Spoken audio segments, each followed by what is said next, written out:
on this episode of The Strange Medicine of Alice Strange.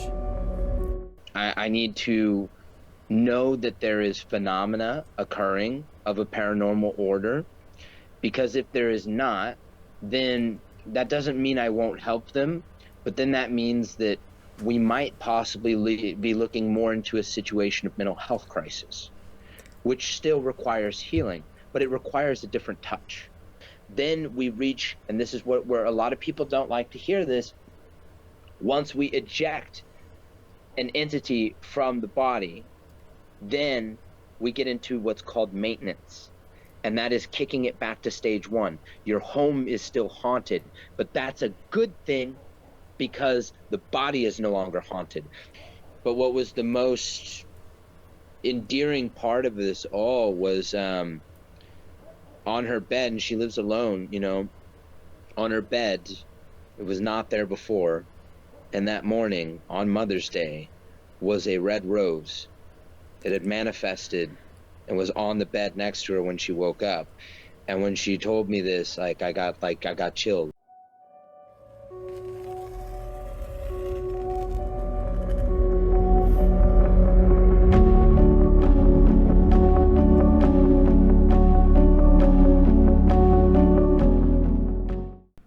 Hello, Seekers. I'm Alice Estrella Strange, and today we are talking to Sadhu Dah. Sadhu Dah is an exorcist, digital nomad, circus aerialist, magical practitioner, and a performing musician. He has expertise in meditation, the paranormal, trauma regression, demonology, and more. He lives in Thailand and has been a student under many masters in Buddhist, Tibetan, Taoism, Wicca, and Norse tradition. This conversation covers some wild personal experiences as well as touching. We talk about the stages of attachment, the science behind possession, misconceptions about possession and attachment, some tips for anyone dealing with spirits in their home, his personal magical practice, spirits he works with, his amulets, and so much more. He reads an excerpt from his book called Demonology for the Modern Age, and he also teaches students who want to learn from him one-on-one. And he recently launched his Patreon community. He shares in-depth techniques for an incredible price, and all of the videos he can't put on YouTube, go there. All of his links will be down in the description. And if you don't know me, I'm Alice. I'm a coach for psychic development and self-development. I help others overcome their self-imposed limitations to become the self they desire to be. I'm currently taking on one more one-on-one coaching client, and if you'd like to learn more about that, my scheduling link is down below. I also host a free spiritual community on Patreon. We do multiple live events every week, including a self-development spiritual support group, and we're always doing new and fun things like educational events, witchcraft how-tos, guided meditation, and giving your feedback on what we do in the future. It's a beautiful space to connect to others and have some support on your journey. My psychic development group coaching is also on Patreon and is currently open. The link to my Patreon will be down below. You can go check it out and see what it's all about. Now, I do want to give a trigger warning for this episode. For the first hour, we will be talking a lot about heavy topics around attachments, possessions, hauntings, and at the 20 to 22 minute mark, thereabouts, we'll mention topics about a life ending. And at the 37-minute mark, there's a brief mention of a young child's life coming to an end. And after that, we're not talking about the attachments and the possessions, but we're talking about magic. And at about an hour and 3 minutes to an hour and 6 minutes, some adult topics are mentioned. At the hour 10 minute to hour 14 minute, there is a discussion about people eating people and someone ending their life. So take note, take care of yourself, and do what you need to do. And if you like spirituality, psychology, self-development, and learning, make sure you subscribe or follow so you don't miss anything. Take care, love yourself, and remember, you don't have to do it alone. Hello and welcome, Sadhu. It is so nice to be here with you today. Thank you so much for reaching out and being on here with me. Would you mind giving yourself a little introduction and let everybody know who you are? Yeah, in general, I'm your average spiritual practitioner who's gone on their own journey, but where I happen to practice kind of varies a little bit from Western traditions. And that is because I live in Thailand, which is where I am right now. and I study with Johns and Lucy and different monks, so like shamans and spiritual teachers of the Southeast Asian variety. And I focus with a heavy emphasis on animism and indigenous customs and practices mixed with a flavor of Buddhism. Yes, very interesting. I love to do a little studying, a little research on my guests before we get together, and I am super interested in all of the things you do. They really align with a lot of the things I do myself in my own practice. So, could you give a little overview of the things you do provide, the services, and what you do for people? In general, the main things that I do are one, a pretty big part of what I do is helping people who have paranormal afflictions, whether that be on the extreme end, exorcism being needed, or someone's house is haunted and it's not friendly Casper the Ghost, it's something that means harm. Outside of that, I do hired ritual work, which can be anything from love workings to bringing windfalls and even helping people with gambling. And I make and I sell amulets. Some come from temples, some are made by my masters, some are made by me. And then I also provide teaching as well, and I host retreats in Thailand twice a year. So I'll bring people from all over the world out here. We do a deep dive. We go meet some masters, go explore some hidden places, and we do a lot of really cool things. And I specialize as well in traumatic regression, and helping people with a blend of hypnotherapy and ceremonial magic mixed in with some Taoist practices and Buddhist practices as well. You do so many different things, and they're all so interesting. Um, how did you end up here doing all of this? Did you expect to be this kind of person? Not at all. I used to work in nursing, and then I got burnt out, but I loved being in the field of caregiving and healing and helping people who were suffering. And I had also been studying for over a decade at this point in spiritual practices, everything from, Wicca to Kabbalah and even some Norse magic as well. And then when I stumbled upon the Thai magic and also within Tibetan traditions, I ended up getting very lucky. And in that regard, it was because I met a very well established monk who had a lot of connections. And so I moved to Thailand like permanently a few years ago. And when I had moved out here, the option was given to me to meet a lot of these different masters, which, I mean, come on, why wouldn't I take that up? Right. So I did.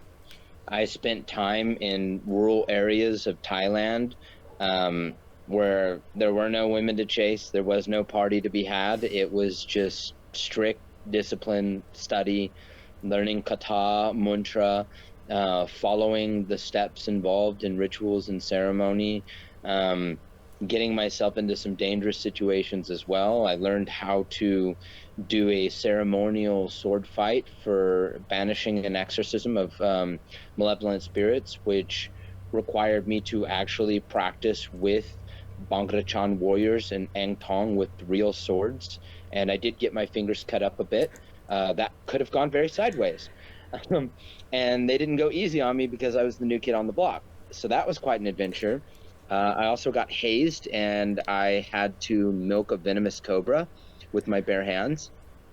So and I drank that cobra's blood mixed with venom and Thai vodka, and then did a really weird what we call like a payanak ceremony, so that I would be able to communicate with these serpent-like gods. So it's taken me in very, very weird directions I never anticipated or expected or could even imagine in my wildest dreams.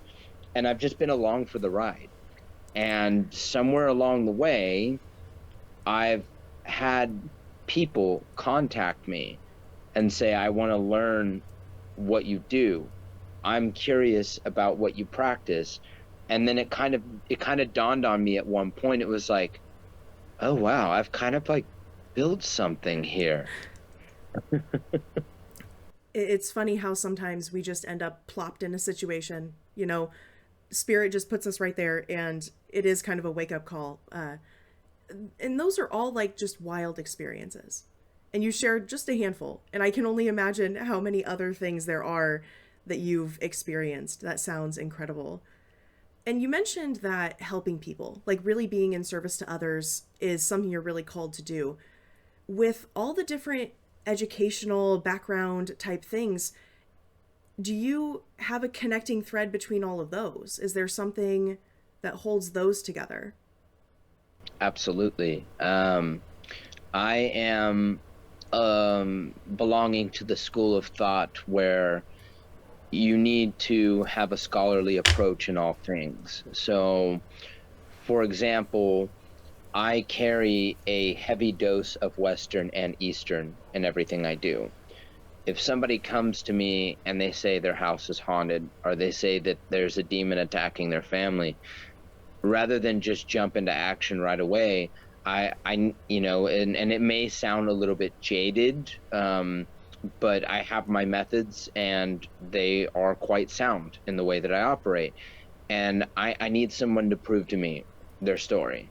I need to know that there is phenomena occurring of a paranormal order, because if there is not, then that doesn't mean I won't help them, but then that means that we might possibly be looking more into a situation of mental health crisis, which still requires healing, but it requires a different touch. And I have to go about it in a certain way where I don't tell them they're crazy, but I join them in their delusion until I'm able to help them enough through the processes where we break the delusion together and get them into a more sound state of mind.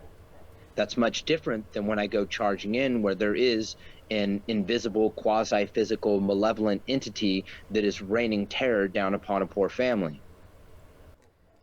Absolutely. I think a lot of people will find that as like a jaded or a rough kind of thing to say. But honestly, I completely agree. We know that there are a lot of things out there that are mental health. We have an awareness now. And I think that is something that we should be aware of, because, you're not going to abandon that person, but it is a very different kind of approach to healing a situation like that. I want to help them to the best of my ability. And so I need to understand the situation fully so that I can do that. Absolutely. And it seems like you have abilities, gifts, training that will help in both of those situations. And I think that's a beautiful thing. Thank you. I appreciate that. I love what I do. And I think that's so important too. I think when you don't love something like that, like this kind of job, I think it shows. There's not as much compassion. And that would definitely be not the right approach. And so, okay, speaking on attachments, and possessions and things like that, would you be willing to go over the stages of attachment really quick for everybody listening? In general, we can thank Ed and Lorraine Warren for the overall encompassment of stage 1, stage 2, stage 3. But when you really start to understand it a bit more, you find that there is a pattern that these entities have to operate by. So to give you the Clip Notes version, when you see phenomena at its highest, okay? So when an entity is causing the most havoc and doing the most damage, two things have occurred. One, that is a bridge between the dimensions, okay? So all of this show and dance, this flash that happens beforehand is a bridging to bring the entity here. So it's not that you're facing this all-powerful, entity, versus another scenario where, it's a weaker entity, but it's more of how close is the entity in our dimension. because that is what scales up the intensity of power. And all of this boils down to electromagnetism and rapport. So in stage 1, you have what is called infestation, which leads to manifestation. Now, there are a lot of ways that this can happen, and that's not so much relevant for this discussion here and now, but it is important. With infestation, this is when an entity has found its way into the home. And when an entity has found its way into the home, it is going to need to gather energy. It is going to need to then display that energy to get the attention of the person that it's targeted. Once that has been achieved, then we move towards where the entity starts to isolate the target. And that goes into stage 2, which is internal and external oppression, which is a twofold assault because it happens at the same time. It doesn't start with external oppression and move into internal oppression. It starts both at the same time. It's a war being fought on two fronts. This is where you get glamour, like hallucinations, these waking nightmares. This is where you have, voices being heard and nobody else heard it, right? So you'll have physical phenomena that will start. This is what gains the attention. Then you have internal phenomena that's occurring. That is when that attachment is growing. You can think of it kind of like the gestation of a womb, right? So then when we move into stage 3, this is when we are talking about possession. And in the stage of possession, you have possession and then perfect possession. When possession occurs, this is the entity now trying on the body as a glove, okay? So there might be some hiccups, there might be some burnouts, but ultimately the goal with possession, as dark as this is, this is the reality of what we're talking about, it is to garner a massive feeding of energy. And the way that it does that is by shorting out the life of the target. And that can be anything from assisted or guided suicide to murder suicide, right? It's gruesome, it's dark. That's the end goal. We are talking about malevolent entities. And it's also worth understanding, being in the side of things that we're coming from, we take this very personal. It's the worst thing that you can do, honestly, because you should be focused more on breaking the rapport with the entity, and you do that by getting out of a vibrational alignment with this entity. And that happens one way and one way only, by internal healing. So we get people breathing light, we get them implementing some of the physical techniques that can be done, like using war water, like a type of holy water. You want to make the environment and the body completely unsuitable for this entity. You want it to be like a fish out of water. Because if there is aggression and depression and malaise in the home, it's kind of like the perfect environment that like bacteria grows in, right? So that's what this becomes. And if we can then make this a sterile environment and make it beyond what the entity is able to exist within, then we reach, and this is where a lot of people don't like to hear this, once we eject an entity from the body, then we get into what's called maintenance. And that is kicking it back to stage 1. Your home is still haunted, but that's a good thing because the body is no longer haunted. So normally, I want to get into a situation and nip it in the bud when it's in stage 1, early stage 2. Then we have a very good chance of completely ejecting the entity from the home. Once it has gotten into the circuitry of your neurology, once it is embedded there, there is a nest created in the home already, and it is now transferring that energy into the body. And once it's kicked out of the body, it goes back to the nest in the home, and you have to deplete that down to 0 and make it a toxic landmine for this entity before you can end the haunting. I don't know if I answered the question or just kind of went all over the place. No, that was wonderful. I think that's such a good point. A lot of people do think of you remove an attachment and it's just gone, you're done. And that's hardly ever the case, if ever. It's they are there. The environment, that's how they got there. Um, and I think that's a pretty common misconception. Do you have any other like common misconceptions that people really believe about these kind of things that really just aren't true? Absolutely. So one that I find a lot, and I don't blame people for this because there is a difference between willful ignorance and just being ignorant, and I don't think ignorant is a negative word. It is, it just boils down to like you don't know, and how can you be held accountable for something you don't know or understand, right? And so I'll get people that'll be like, there's 5 demons in my home, and that's just not possible. These things are solitary predators. You don't see a jaguar hunting with other jaguars in the jungle, right? They are solitary predators. That's the same as these things.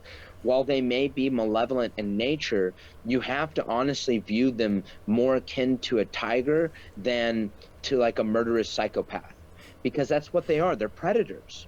But what I try to explain to these type of people who are like, no, you don't understand, like there's many ghosts, and then there's this demon controlling all of them, or it's Satan and all these other demons, and I'm like, okay, the best way I can try to explain this to somebody is by telling them, you look at a hand, okay? You have 5 fingers on this hand. The demonic entity that we're talking about is the hand, right? Now, you may get the projection of this terrorizing woman with long black hair, like something like Samara from The Ring, right? And then you get some like pinhead looking like Cenobite creature from Hellraiser with one of the other fingers, and then you have all these scary looking demons, right? They're all in your home. They're all projections of the hand. It's one entity. These things you have to keep in mind. They are master manipulators. They are masters of deception. So if I can break your will down by convincing you that you're surrounded by an army when it's just little old me, and if you were able to raise your vibrations high enough, you were able to channel light appropriately, and you were able to heal trauma within yourself, I'm defeated. I'm cooked. I'm done. You can easily defeat me if you know how, and if I'm not able to scare you enough. But if I can put on this big bad front, and I can make you think I know everything that's going to happen next, and I close off all of your exits in front of you, what are you going to do? You're going to be terrified. You're going to run around blind. You're not going to think, and you're going to give me everything I want. This is the way you have to think about demonic attacks. What you are seeing and what is happening are 2 different things. The entity is never going to want you to see what is really going on. So anything it plays or shows or reveals is a trick and nothing more than that. That's such a hard thing for a lot of people to grasp. I think as people, we try to have a lot of control. We try to know things and understand things, and when we don't, we get very scared. So just to think like I'm never seeing the truth in this scary situation already would be a really difficult pill to swallow. But I appreciate the education on that. So then on the other flip side, are there any things about these kind of situations that people don't believe are real, but they are absolutely real? So one thing that kind of comes to mind in this regard is you'll have people believing that certain things can protect them. And the reality is, even if, okay, so let's say you have, a blessed silver cross. That is very effective. You don't even need to be a Christian. That has component, it has a high vibrational charge. It's made of silver, right? It's like, this is effective, right?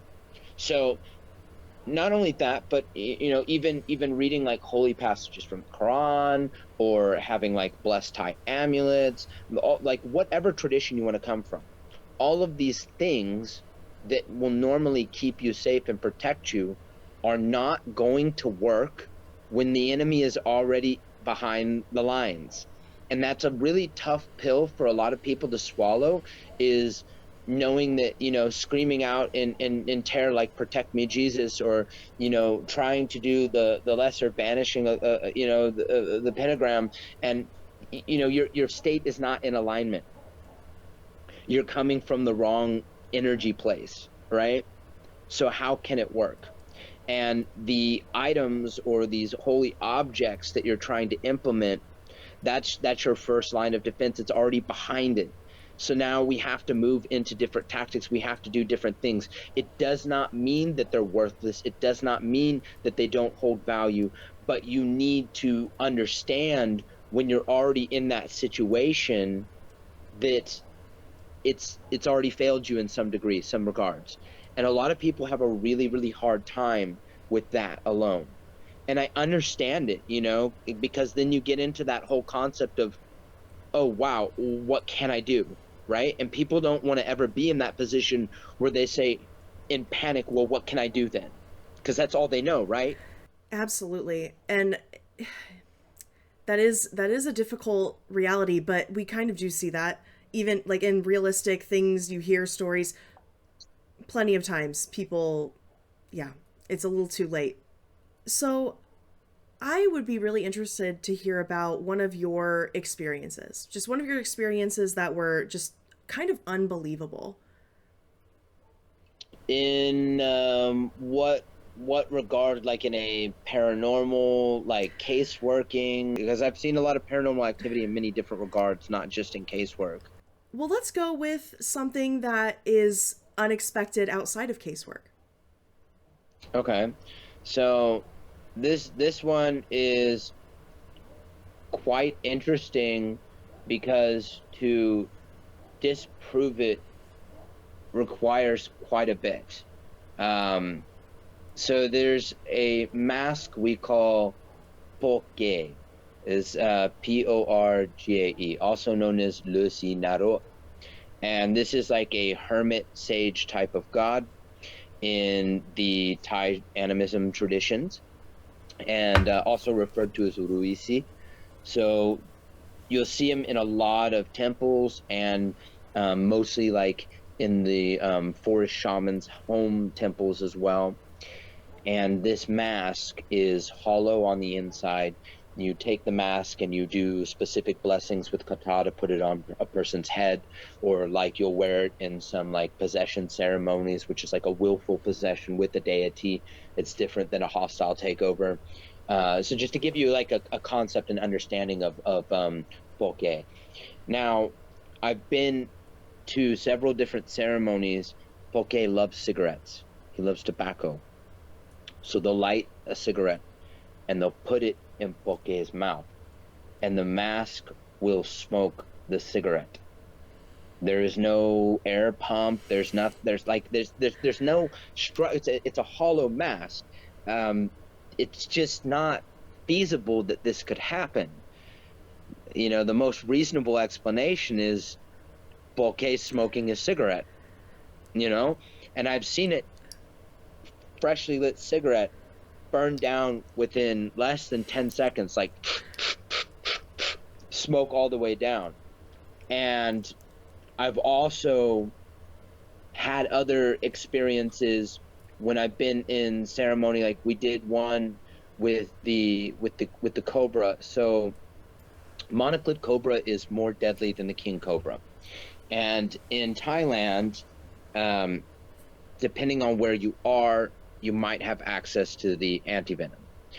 If you get antivenom administered within an hour, your chances of survival are quite good. If you get a heavy bite, you could die within less than 10 minutes. We were catching cobras in a rice field, and one of my ajahns, one of my masters, got bit by a cobra. And you could even see some of the venom oozing out of the bite. And what happened after that was he started to get the shakes. He started to get ill. We were out in Lopburi, like basically, I'd say like a good couple hours away from anywhere that would have antivenom. And once the sweats and the shakes started kicking in, like the anxiety and the fear really hit me, because this teacher is someone that's kind of like a father to me, and I have a deep amount of love and respect and appreciation for this human being. So, and he's also like my friend. So I'm watching somebody I really care about literally die in front of me, and then he start just like muttering under his breath. He's just like, and then he comes out. He say I see Lumpokak. At least I see Lumpokak. Lumpokak is one of the lineage masters that he studied under, who passed away 6 years ago now. And he said Lumpokak told him that he's gonna be fine, because he chanted the kata and he called to Lumpokak. And I don't expect people to believe me, but this was a very emotional experience for me, and it defies all logic. Within about 20 minutes, I'm driving the car. He starts spitting. He starts spitting out the window. And I'm sitting there thinking, like, we're progressing in stage of, like, the venom affecting his body, and his nervous system's about to shut down soon. And I'm driving like a bat out of hell, trying to get back into Bangkok, which was not even anywhere close to where we were. And then he just pushed his hand over in front of me. He says, "Stop the car, stop the car, stop the car." And he's like waving his hand over like in front of my face. And I can't really drive straight. So I'm like, pulling over, and we're like out in the middle of nowhere. And he's like, just looks over at me. He said, "See, I told you I'd be fine." And he shows me where he got bit, and there was no mark. And then within the rest of, like, we ended up going back to his place in Nontamburi, and within the rest of the evening, all the side effects, everything he started, was going through, it went away. And now what's really weird is he says he still has like some nerve damage in his arm where he got bit, but he didn't die. He recovered, was never treated with antivenom, and there was no mark. That was, to me, that was the most bewildering part about it all, was a very clear snake bite was gone completely, as if it had never happened. If that's not paranormal in some way, shape, or form, I don't really know what would constitute as then, because that defies an explanation. It is outside of a normal explanation. Like, how do you explain that? I think a lot of people would call that miracles, and that's very interesting. Wow, incredible. And so I've heard you speak on quite a few case files, things that you've done that have been really, dramatic and scary. Have you ever had a paranormal kind of case you worked on that actually turned out being like beautiful in the end, very wholesome? Quite a few. The one that comes to my mind, and I've shared this story a few times, was a woman whose son had drowned in the pool in their backyard when he was like 6 years old, and she carried that with her for decades. Like, she was in like her 60s, and she contacted me, and she's like, "My house is haunted, and I think it's my dead son." And I'm like, "Okay, well, what's going on?" And she had video evidence of like shadow apparitions walking around in the home. There were objects that would move, and they would move in very strange directions. Like something would fall off like a table, and then before it even hits the ground, goes at an angle and then like slams down and lands somewhere else, which, by physics, that is just not possible without an interfering force, redirecting it. Right. So yeah, just changing direction in midair as it's falling. And so it was like, okay, there's obviously something going on here. And then I did a crossover for the sun. So I crossed the sun's spirit over. It was just an angry ghost, but he was on the verge of wraithhood. His spirit was near corrupted, and then that's not good. That becomes a whole different issue. But I didn't realize what it was on the calendar date wise, and the next day was Mother's Day, and so she messages me in the morning, and she was crying, and she wrote a message to me telling me, like, she was just in tears of gratitude, and she couldn't believe, like, the dream that she had. Like, she saw her son all grown up, and like he came to her in the dream, and he like kissed her on the cheek, and he held her, and he said, like, it's okay, like, I don't blame you anymore, like, this was just an accident, this is nobody's fault. And then he crossed over. But what was the most endearing part of this all was, on her bed, and she lives alone, on her bed, it was not there before, and that morning on Mother's Day was a red rose that had manifested and was on the bed next to her when she woke up. And when she told me this, like, I got chills, and like I still have that message. I have messages in a Google Drive folder that when I'm struggling with the type of work I do, I go and I read those, and those give me, hope when my hope is low. And she said, thank you for giving me the best Mother's Day gift that I could have ever had, and it was just like one of those moments. The case itself was a very simple case for me compared to some of the cases I've had to work and have struggled and fought hard against. And this one was so easily solved, but it impacted me on such a deep level, and it was quite beautiful. That is beautiful. And I think a lot of people think when you work with a lot of the like negative, low vibrational type energies, that it can be a very dark, all the time, dreary, gloomy kind of experience. And I'm sure that's part of it, but there are those little moments for sure. I would love if you could speak on kind of if someone's out there and they have uninvited spirits of some sort in their home, how would you like give their basic step one of addressing, like, is this something to be concerned about or not? Well, I would say the first thing that you need to decipher, because there's many different types of spirits and entities out there. Our environment is much larger than we realize. But I would say you can easily classify things by four categories, and that is human positive, human negative, inhuman positive, inhuman negative. Now, if the phenomena that is occurring in your home is simply to induce communication, that's all on you as far as if you're comfortable with that or not. If the phenomena is designed to instill fear, you need to get help.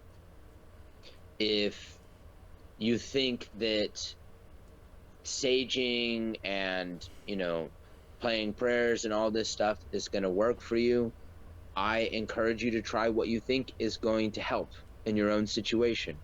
I am absolutely all for people trying to get themselves out of a situation first. But if that does not work, like, I humbly ask you, please quit spinning your wheels in the dirt and get some professional help. I mean, I would say you can reach out to me, but like, if I'm not who you want to reach out to somebody who is qualified and able. Just simple as that. I agree. I don't do like the exorcism type things, but I definitely do house clearings and spirit crossing and things like that. And I think a lot of people are afraid to reach out. They're not so, I don't know. They're scared already. I've found a lot of people tend to be embarrassed. True. I think a lot of people have a stigma around like I caused this or there's something wrong with me or my family. Um and that's hardly ever the case. I mean, I think most people are just hurt or some kind of trauma in my experience. Do you also find that? I look at it this way. If you have a clean and clear body and you go running around out in the wilds of wherever into all kinds of different environments, the chances of you contracting some sort of illness or disease are not nearly as high as if you already have an open, festering wound. So for people, and this isn't me picking on anybody in particular, but for people that have unresolved trauma, for people that have the varying different types of mental disorder, or come from an environment that isn't necessarily at very best neutral, you might be more susceptible to these kind of things coming into your life. And even those who, walk the walk, talk the talk, and live well and treat themselves right, it's still possible, but it's less likely unless you're in the wrong type of situation. Right. And I think it kind of makes sense logically when you think about it.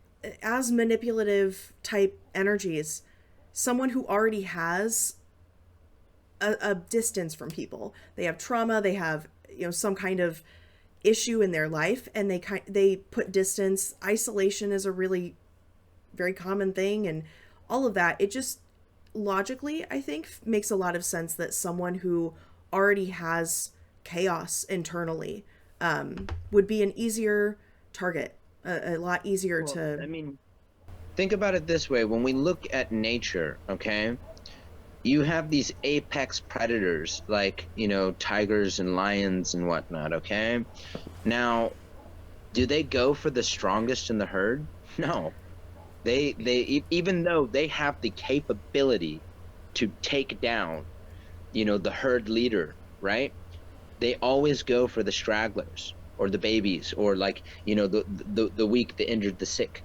They go for opportunity, and they go for an easy meal, because the fight to take down is expensive. As far as energy is concerned, energy is a valuable resource. So if I can get an easy meal with the least amount of expenditure on my end, why would I go out of my way, even if I'm capable, to exert more energy than needed? Absolutely, absolutely. And so when you work, since you have so much educational background, when you do these different services, are you calling on a little bit of everything and a little bit of your own mix of those things, or is there something that you lean on heavily? I mean, it depends on Mm, the client, really, right. because if somebody, my main key is I need to get the client involved. And if I need to do it through the lens of their religion, I'll do it. I'm fine with that. I have no issue with that. If I can be creative through the dynamic of my own expressions through the lineages I work with, I'll do it that way. But at the end of the day, really all that I actually need to do is get this person and myself both connected to the same thing. And that is, I mean, there's so many terms and words and ways to describe it, but, to keep it simple, something infinite within all of us. Yeah, that's something I've also heard you speak on, is really meeting people with whatever background, with whatever personal religion or belief system they have, which I think is such a benefit. I think that's such a beautiful thing, to be able to meet someone wherever they are and, like, understand at least a little bit and work with them that way. Um, do you find that to be really impactful for the people you work with? I do. I find it makes the work um, a little bit less burden for the both of us. And because, I mean, when I look at somebody who is used to living, believing, and practicing in a certain way the entirety of their life, and then something comes along and it throws their whole world upside down, My job, I look at it this way. My job is to help this person, okay? My job is not to completely change and alter their beliefs. And like, that's not my job. If you want to come to me and pay me and learn and study and do that, yeah, sure, that's a conversation we can have after we've finished helping you out. Or if you've contacted me and you don't have these issues going on and you just want to study and learn, like, we can do that. But when I arrive on the scene for something like this, I'm there to help you. I'm not there to really do anything else. We're focused on your situation and what's happening. And I think that's such a good approach. It is almost kind of like that medical field approach of like, it doesn't matter where you are, what your culture, belief, it's just meeting that person where they are to really help them in the best way for them. Well, it's like, I've given this description before, which some people tend to find kind of funny, but it really does paint such a solid picture. So you call emergency services, your house is on fire and you're trapped inside the house, and the firefighter shows up at the door. Does the firefighter say, "Are you a Christian?" Like, are you a Muslim? No, the firefighter is trying to get in there, do their job, get you out of this burning building, right? Like none of that really matters. So if I have to, do this dance and everything to get to you, to connect with you, to build that rapport and to help you and empower you, then of course we're going to do it. We're going to do what needs to be done because we need to get you out of this house that's burning down and we don't want you to burn to death. Absolutely. Absolutely. It's not it's a crisis situation, and you're not there to change a whole lifetime of things. It's just fix the moment and move forward. And it doesn't work when you try to either. I'm sure. Cognitive dissonance is real. Yeah, there's no trust between you and that person if you're trying to change how they believe. And something I think a lot of people do know is that when you're dealing with, entities in your home or attachments or whatever, you kind of want to avoid that fear, that response or the reaction, the kind of reacting to things. Are there any other just things that really help to de-escalate situations? See, the thing is, there's a problem with that logic, and that is our own adrenal system doesn't care what we are consciously trying to focus on. So yeah, of course, if you could just not be scared, that would be so great, right? But the reality is you can't control that you're in a state of fear. You can't help it. Even when I go in and I do exorcisms, you don't think I'm terrified? This is scary stuff. I don't care how much experience I have in practicing this, I do get scared. And maybe you don't hear that commonly spoken from, professionals in this field, but yeah, I get scared. What matters more is what you're able to cultivate inside of yourself despite that fear. That's what the focus needs to be on. It's okay to be scared. It's okay to cry. It's okay to be frozen in fear, so long as you can tap into a deeper source within yourself and channel that through you. And I think that's why I always recommend, a lot of people recommend reaching out to somebody. Just find help somewhere if you really are going through something, because it's impossible not to be scared in those situations. And sometimes you just need a little bit of reassurance that it's going to be okay. I mean, support goes a long way. It really does. It does, in all areas of life. Absolutely. And so I have such a limited understanding of this, and I know it's so complex. What would be a short little snippet about the science behind possession that you would be able to share with us? So the science of exorcism, or the science of possession. This is the kind of knowledge that needs to be more mainstream than it is. Definitely. So before we begin to understand how an entity performs a hostile takeover of the host it has chosen, We need to understand how quasi-physical beings manipulate electromagnetism and how they are also affected by it. Iron and silver are highly conductive and disrupt the charge of a forming apparition or condensed etheric assault. This is why in lore, it is often said wearing silver will repel an entity or prevent full possession. It is also why some entities have an aversion to even approaching if silver or iron are present. It affects them in the same way that a hot stove would affect your hand if you touched it. Entities need stability to condense enough to form a solid presence of ether. This is why the elements, when harnessed, can be powerful tools. Wind disrupts an entity's attack or manifestation by breaking up the electromagnetic cloud's density. Same as sound. Mantras disperse their energies. Certain mantras with varying levels of vibration can have a more potent effect. Water disrupts by stripping the charge. Same as metals, they ground them out. Except for aluminum and gold, those are not conductive enough. And bright light negatively strips the ions of the charge. This is why when you flash an LED light at a forming manifestation, it will dissipate. Now, nighttime phenomena, this is where a lot of the assaults tend to happen with most people in hauntings, right? So nighttime phenomena happens when you hit theta state.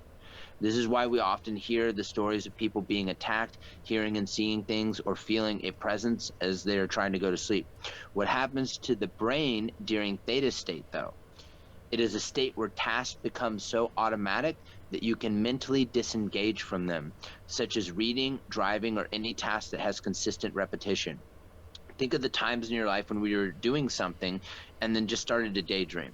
The ideation that can take place during theta state is often free flow, free of censorship and guilt. The mind just kind of drifts off.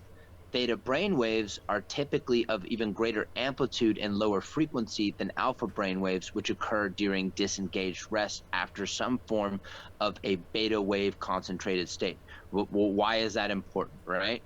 This is the nugget right here. This frequency range is normally between 5 and 8 cycles a second. That is more than enough time for an entity to engage its electromagnetic field with the electromagnetic field of a human if it can gain rapport by aligning the person into a negative fear state that is in similar resonance of the attacking entity's natural vibration. You are brought to the entity through a lower state, not the other way around. They often lodge in what the Taoists call the Wingate channel, and for Western backgrounds, that is known as your brainstem. This relaxed state that we all experience before falling asleep is a perfect opportunity for an entity to breach a lowered guard. So in a nutshell, it's all about timing and piercing the needle through the hole, right? So it can seem like these things are so much more powerful than they are, but really all it is a sensitivity to energy that, unless you have a thorough amount of practice and cultivation working with your own energy, you may not be as sensitive. These things are living in between, they're quasi-physical. So to perceive something you're feeling, and the shifts in your own brainwave states before you can either consciously recognize them or even aware of them, they're seeing it like a map right in front of them. So it's just a matter of navigation. That's so well put. So what is that from? That's from my book. So I have a book called Demonology for the Modern Age, and I took a cultivation of teachings from my different masters and more than a decade of experience. And I decided, because I've read so many books on demonology, and it's not that there's not good stuff out there. I'd be a liar if I said there wasn't, but it needs to be updated to the modern day, and it needs to have more of a Western explanation mixed in with that Eastern context that we see mostly. And I felt like when I wrote this book, I wanted it to be, something that basically would be an exorcist hand guide. And so that was why I wrote the book. And I did take my time really thoroughly explaining why these things happen, what these entities are, different types of entities, countermeasures, etc. I mean, I will end up launching a version 2 at some point, but this book alone by itself really does teach you so much about entities and assault. That sounds incredible. I'm gonna have to check that out. I love that so much. When did you release it? Last year at some point. So it's available on my Etsy shop, and so it's just a digital download, and you can download it on like anything. I don't have a print version of it. I've never been one of those types who really cares about trying to like, go through. Man, I'm too easygoing, Absolutely. So I would love to pivot to a little bit more of a magical topic because that's what we do here. So with working so closely with the paranormal and with spirits, does that also transition over into your magical practice? Quite a bit, especially in the animistic practices that I work within. We do a lot of stuff with spirits. Tomorrow, actually, I'm going to go see my teacher, Ajahn Kao, and he's known as the famous ghost master of the North. And yeah, the dude does some really, really weird things. In Western context, you would call him a necromancer, but that's just because you don't really understand the way things work over here. But yeah, we do a lot of work with ghosts and a lot of work with different deities and what some people would call demons, but they're not demons in the context of what you would actually call a demon, but that is what they call them here. Right. And so with your practice and working animistically, do you work with spirits beyond human and like humanoid type spirits? Oh yeah, one of the famous ones that I do quite a bit of work with is named Pua Saming Pry, and he's the tiger-headed Lucy god, and he's kind of like half tiger, half dragon, and he's essentially like in this lineage. He's the god that acts as the special forces unit for the gods. So when they need like work done, like hands getting dirty, like, battle type stuff, they send out Puja Saming Pry. And so I'll do a lot of like workings with him. We have to put out like plates of raw pork and like a pig's head, and yeah, it's like it's quite fascinating because if you see the ritual with no context, you're like, oh, they about to bring something bad here, but it's like, no, actually this is what makes the bad go away. That's so interesting. And as far as maybe earth spirits or elementals or plant spirits, are those things you also dabble in? Oh yeah, there's one called Nani, and it's a banana tree goddess. And in order to work with her, you have to find this a special banana tree with a red flower that grows pretty deep in the jungles. And when you do the ceremony to call and invite her, you end up tapping, like there's like a whole process, but you end up tapping the tree, you get some of the sap out, and then you'll use that to make like an amulet or a doll dedicated to her. But there's more than one, like this would be like what you would call like fae, but like we call her like a god, banana tree goddess.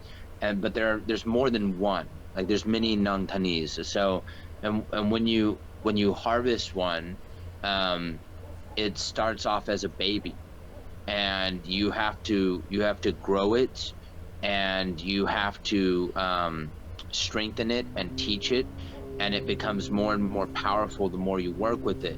But then there'll be a certain point when it develops and it becomes a like a lustrous female, And so it can it's a little bit it's interesting because it's a really good spirit to work with, but you also have to know what you're doing.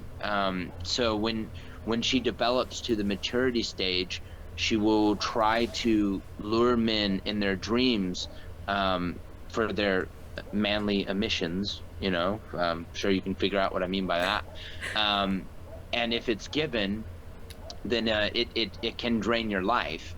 But if you're aware of what's happening and you safeguard yourself from that, then she will become very, very loyal to you, and then she will help you in many different regards.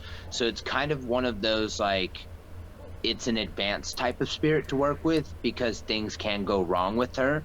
But like, as long as you know how to follow along the rules and like know what's being asked of you, it's the same with like you know, the movie Gremlins. Like if they just didn't feed it after midnight and they didn't get it wet, like everything would have been fine, right? But they just couldn't listen. So it's kind of one of those things. Like, it's just like harmless little gizmo if you don't do anything wrong.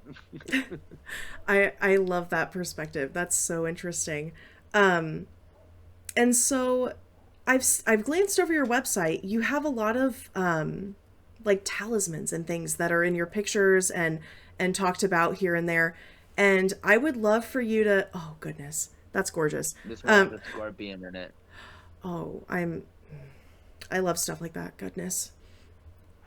So, would you be willing to explain to our audience a little bit about what is up with all these talismans? What's going on there?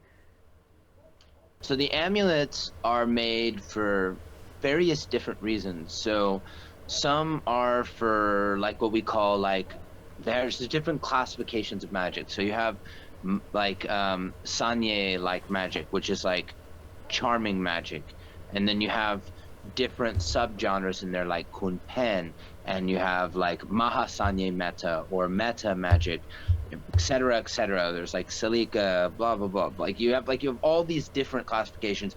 There's all charm magic, and some of them will be like one, for example, is Masapnang. Masapnang is a little bit controversial for Westerners because it translates as a lady horse lover, and it's usually a yaunt or a statue or an amulet that depicts a woman with a horse. And this one is used to make lovers stop cheating. It's used to repair marriages, and it's also used for business. So that's Masipnang. Miyamak means many wives. That one is used if, well, you want to have many people loving you. But then you also have like Salika, or varying different like types that go with the Salika magic as well, and that's for like gaining mercy from people. A famous one for that is Luktut Mao, and Luktut Mao is the rat drinks cat's milk, and that one is you garner mercy and sympathy from people who might otherwise misunderstand you. So I would say like the type of amulets that different people would use could be so different. Like Luktut Mao would make more sense for like a political activist, or you know, somebody who, you know, might be giving like a really big you know, conversational topic in a public forum, and maybe it's controversial, right? So like you would want to gain the mercy or sympathy for people, or like even somebody who's in an unhoused situation, you know, who goes out, you know, trying to get donations and stuff, right? Like that would be a much better amulet for them than trying to use an elephant hook, which elephant hook would be more for if you're trying to get promotions at work and you're trying to climb the corporate ladder, etc., right? So like they're all so different for many different things, but what's most fascinating about them is when you're using the ingredients to make them. That's kind of the most fun part, where people don't see it. It's like you drive a car, but you don't realize like the work that went into building, you know, the engine and all, like the body of the vehicle, all, like you don't know, you just drive the car, right? But like one of them, we were making a boar amulet, and I had to go run through the jungle with one of my masters and this other Ajarn, and like we had to collect the nut hairs from a bull, like a bull boar, and we set a snare, like we let the boar go afterwards, but like I'm just like, I can't believe this is my life right now. It's like they've got this thing pinned down, and I've got tweezers, and I'm literally plucking the nut hairs from a wild boar, and I'm like, what the heck is this? What is going on? And this is one of the ingredients that goes into the amulet. Like, it's just like, it's so animistic. It is just like the definition of animism. You know what I mean? So, and Yes. like, yeah, you have like Din Jedpong soil, which is like, it's a soil that comes from 7 different cities, 7 graveyards, 7 temples, 7 business markets, like, and then it has to come from 7 salt licks, like where prey animals died to predators, and then that's one ingredient base that will be mixed with the sondej powder, which will be from the incense ashes of a temple, from the main like ordination hall, ceremony hall, and that's from 108 temples. And then you're mixing this powder together, and then you'll mix over 108 different special auspicious herbs. Then it's prayed over by different masters, the energy's poured into it. There's certain lunar cycles that are implemented. There's planetary astrology, like planetary magic in place as well. And then it's pressed into this little tablet, and then that's given to you as an amulet, and you're just like, oh, that's cool. That's so fascinating. Goodness. The metaphor of the car makes so much sense. Like you put every gear, every nut and bolt into place. Interesting. And so, what is another little piece of your magical practice that most people don't really see as like average, normal, Um, that you're willing to share? so I have had to ingest some questionable materials in rituals in order to be in a energetic vibrational alignment with what we're working with the energies that we're consecrating with what we're doing. um Maybe the most questionable thing was ingesting melted human chin fat, and it tastes about what you think it would taste like. So we call that nomad pry oil. So I ingested that because we were taming a mehong pie. So it's just like it's a woman's spirit that is a victim of suicide, and so you have to actually ingest um, the melted chin fat, and we had like the family's permission to make this amulet. We're not grave robbing, you know. Right. So and it's actually quite beautiful when it's happening after. So I had to join into the mental insanity of this woman's last moments and a ceremony, and then you have like a watcher, like a master who's with you, that if you go too far they pull you out. um, so you kind of have this like battle of wills of sorts, and you're like trying to like, it's hard to describe because a lot of this is energetically taking place. So so you're trying to kind of like bring the level down, soften it a bit, and then you can kind of insert your consciousness in with some codes and commands, and then the yaunt is then said with the kata, and it's placed onto the statue. So it goes in levels. Wow. It's quite complex actually. Like for animistic magic, like it is actually very, very technical, and it can be quite Fascinating. complicated. And Fascinating. then afterwards, what'll happen is this spirit is going to gain merit, um, and people will make tambun, they will make good karma for this spirit to, when it reincarnates, have a much higher and better reincarnation and wipe the stain of some of the negative karma away. And then after that, the spirit is willing to help and manifest and basically work miracles and do things for the person who caretakes or owns that statue, right? So like this is your own like personal ghost that you're working with in your home and you do things with, but the condition is that like you have to kind of be a decent person and do good things, and then you think of the spirit and you dedicate that merit to the spirit, and it's shared with that spirit. So it's a two-way street. Like you're not just using and abusing the spirit.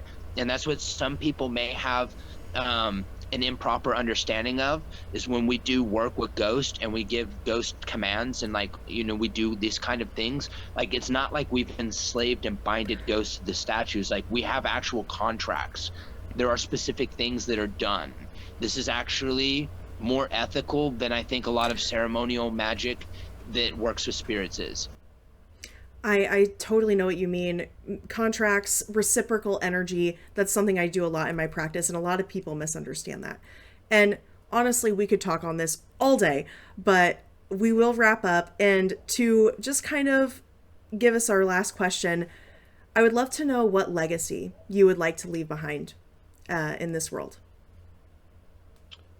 I don't really know like how I would leave a legacy other than what people would share or talk about. I don't think I really get to decide what my legacy is. I think I get to decide how I live my life, but ultimately I think your legacy is decided by other people. I don't know if that's a cop-out answer. No, I think that's beautiful. It's kind of like surrendering to just living your life the best way you can and letting other people decide how they feel about it. I like that. Fair enough. So if people are interested in finding you, getting a hold of you, where can they find you? My website, which is www.thesadhudah.com, SADHUDAH. So thesadhudah.com has links to my Etsy shop with my amulets, my services page, my YouTube channel, my Patreon, just everything. So also my blog is there. So if there's anything in particular you're interested in, you can find a connection to it through my website. Beautiful, beautiful. Thank you so much for joining us. I really appreciate it. It was a pleasure coming on. Thank you so much for watching all the way to the end. This was such a fun interview to do, and Sadhu offers so many wonderful things on his website and his Patreon, so go check those things out if you want to learn more about the paranormal, demonology, and other things. All of his prices are just incredible, and his links will be down in that description. Remember to follow and subscribe to see more of this kind of content. If you're interested in my free Patreon community or coaching, everything you need is in the description. Remember, be well, be kind, and may your curiosity for this world and the next never fade.